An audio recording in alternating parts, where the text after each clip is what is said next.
Magandang gabi mga boss. Sa video na to ay gagawa tayo ng DIY solar light na waterproof o yung solar light na pwede natin ilagay sa labas. Yung kahit maulanan ay okay lang, hindi siya papasukin ng tubig. Pero bago tayo magumpisa, narito muna ang mga materyales na kakailanganan natin. Una ay itong 60 watts na solar light board. Sunod ay itong dalawang pirasong 32650 LiPo4 battery na nakaparallel na. Di ko na naipakita sa video pero madali lang naman magparallel. Pagsasamahin lang yung dalawang negative terminal tapos dalawang positive terminal pagsasamahin din. Kailangan din natin ng 1S BMS na pang LiPo4. Kailangan din natin ng ganitong box. Bali ito yung magiging kaha ng ating solar light. Yung size nito at link ilalagay ko na lang sa description. Nilagyan ko na nga pala ito ng butas para dito natin ilalagay yung PG7. Ito yung PG7. Bali dito natin papadaanin yung wire ng solar panel. Meron pala itong compression nut. Ito yung pinipihit ko na to. Pag pinihit natin to pa clockwise, yung goma sa loob, iipitin niya yung wire ng panel. Kaya hindi na siya papasukin ng tubig. Hindi lang kita sa video pero maliit na lang yung loob niya, no? Goma yung pinakagitna niya.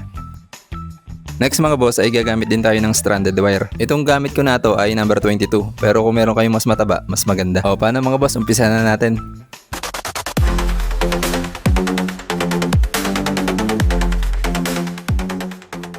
Una natin gagawin mga boss ay ikakabit natin itong BMS sa ating battery. Bali, lalagyan ko lang muna ng lead yung paghihinangan natin ng wire sa BMS. Sa mga wala pang idea, merong apat na paghihinangan dyan. B+, B-, P+, at P-. Lalagyan natin ng lead yung apat na yan. Ngayon mga boss, pwede na tayong maghinang. Unahin muna natin dito sa B- ng BMS. Maghinang tayo ng kulay itim na wire dito. Bago tayo magpatuloy sa paghinang, balutan muna natin ng electrical tape itong BMS. Mahirap kasi maghinang mga boss pag gumagalaw yung hinihinang.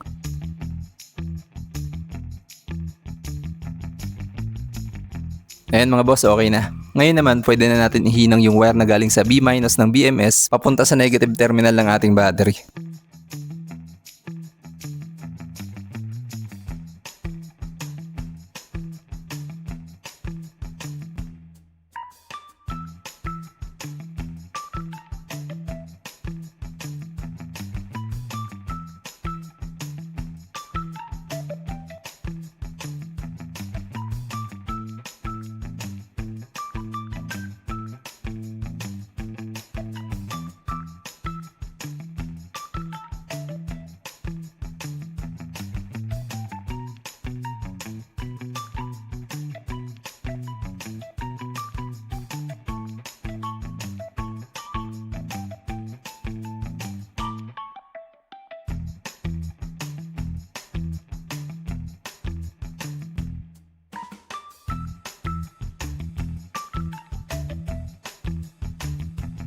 Ngayon mga boss, dito naman tayo sa B+ ng BMS maghihinang. Tapos yung dulo ng wire na yan, ihihinang natin sa positive terminal ng battery.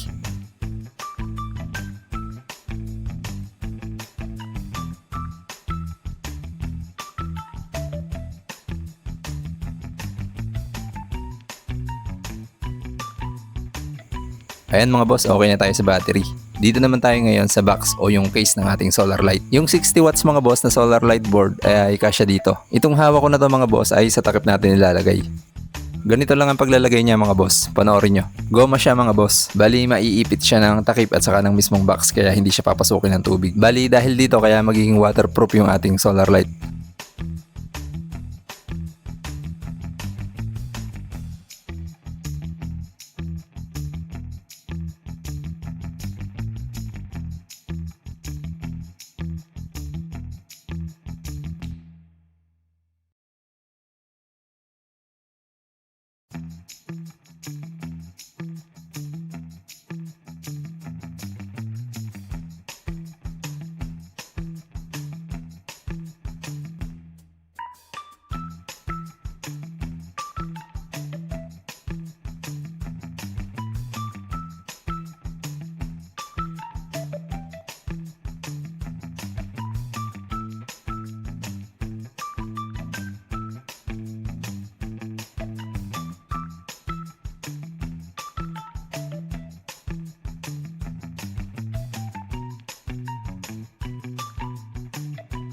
Sobra talaga to mga boss kaya puputulin natin. Yung sakto lang na mag-aabot yung dalawang dulo.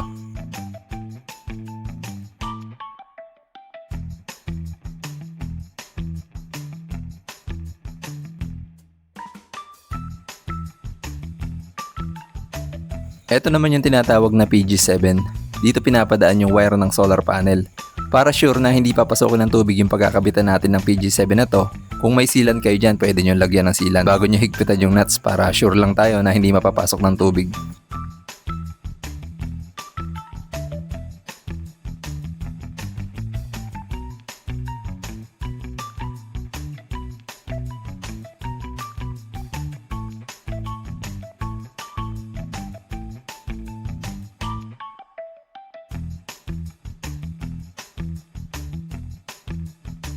Ipapakita ko naman sa inyo ngayon kung paano gumagana tong PG7. Kung paano siya hindi papasokin ng tubig kapag may wire na. Ganito lang mga boss, pasok lang natin yung wire dito sa PG7. Tapos ikabit natin tong compression nut na tinatawag. Pag pinihit ko pa clockwise itong compression nut na to, yung goma sa loob niyan iipitin niya yung wire. Kaya hindi na siya mapapasok ng tubig. Kita nyo mga boss, hinihila ko na pero hindi natatanggal. Kasi nga mahigpit na mahigpit ang pagkakaipit na tong PG7 sa wire kaya waterproof talaga. Ngayon naman mga boss, ikakabit na natin yung battery sa case ng ating solar light. Ngayon mga boss, maghinang na tayo ng wire sa P+ ng BMS. Gagamit lang tayo ng pulang wire para sa P+. At itim na wire naman para sa P-. Ingat lang sa paghinang mga boss. Iwasan yung magkadikit yung P+ at P-.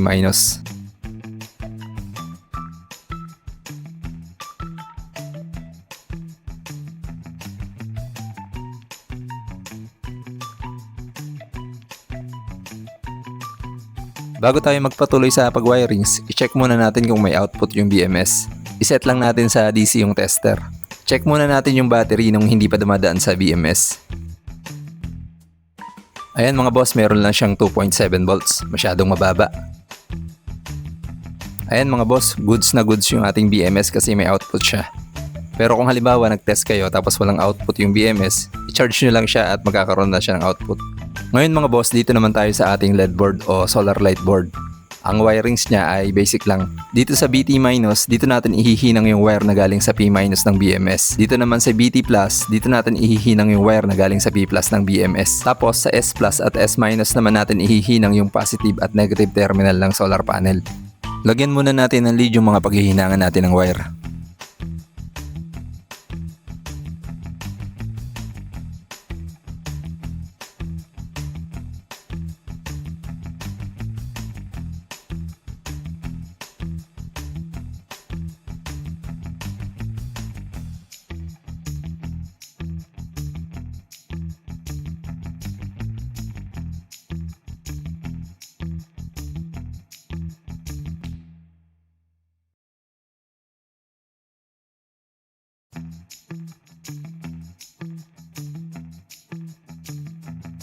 Ngayon mga boss, maglagay tayo ng insulation paper dito para hindi direktang nakadikit sa battery yung ating ilaw.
Ngayon mga boss, pwede na natin ihinang yung wire na galing sa battery o sa P plus ng BMS papunta sa BT plus ng ating solar light board.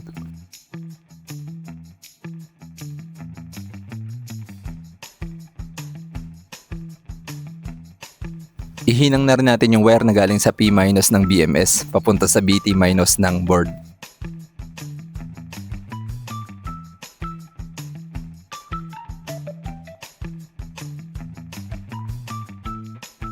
Ayan mga boss, kung mapapansin nyo, gumana na yung ating ilaw. Okay na ito mga boss, solar panel na lang ang kailangan natin. Kaso nga lang hindi ko siya matetesting sa solar panel dahil wala akong available na solar panel ngayon. Lahat ay nasa bubong. Pero madali na lang naman yan mga boss. Sabi ko nga kanina, yung wire na galing sa solar panel, ihihinang natin sa S plus at S minus.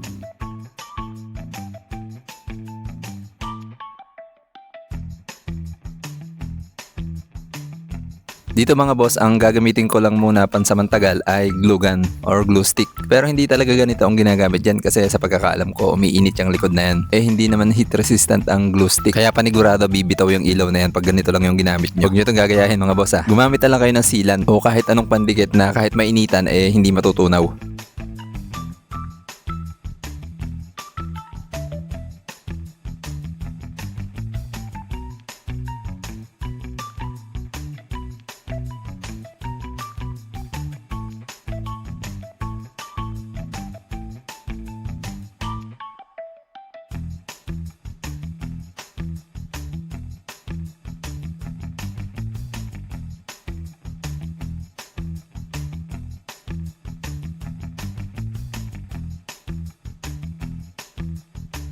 Wala pa akong solar panel mga boss pero pagpalagay na natin na ito yung wire ng solar panel.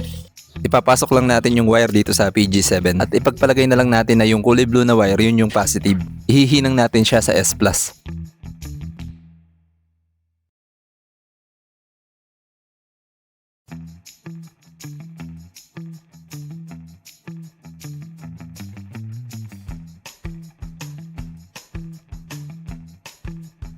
Ayan mga boss, yung kulay blue na yan ihihinang ko sa S plus.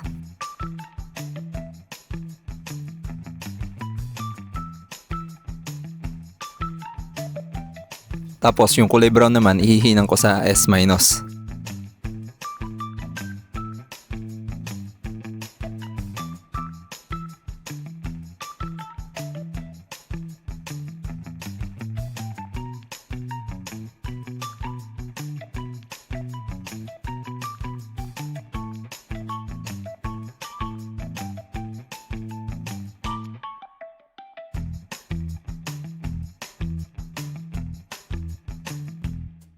Tapos, pihitin lang natin yung compression nut dito sa PG7. Pa-clockwise ang pihit mga boss or pahigpit.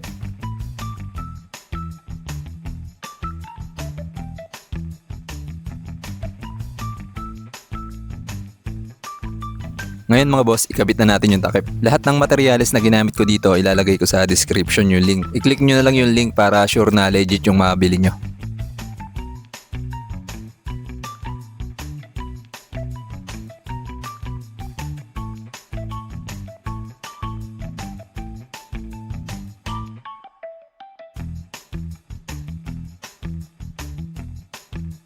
Ikabit na rin natin yung 4 na tornilyo ng takip.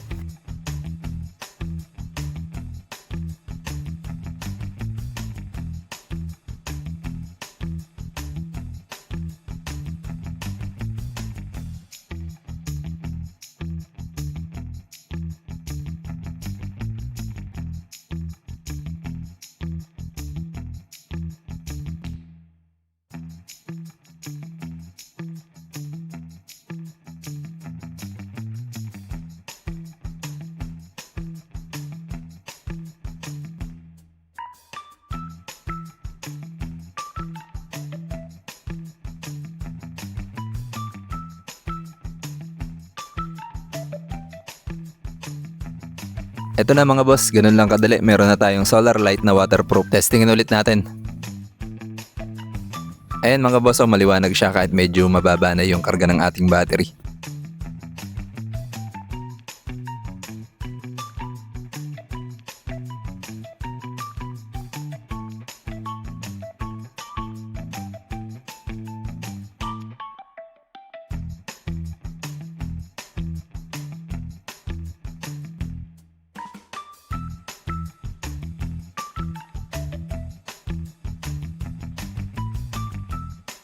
Pwede nga rin pala kayong maglagay ng ganitong klaseng holder. Basta yung kakabitan nyo ng tornilyo, lagyan nyo ng sealant para hindi pasukin ng tubig. O paano mga boss, hanggang dito na lang muna. Salamat sa panonood.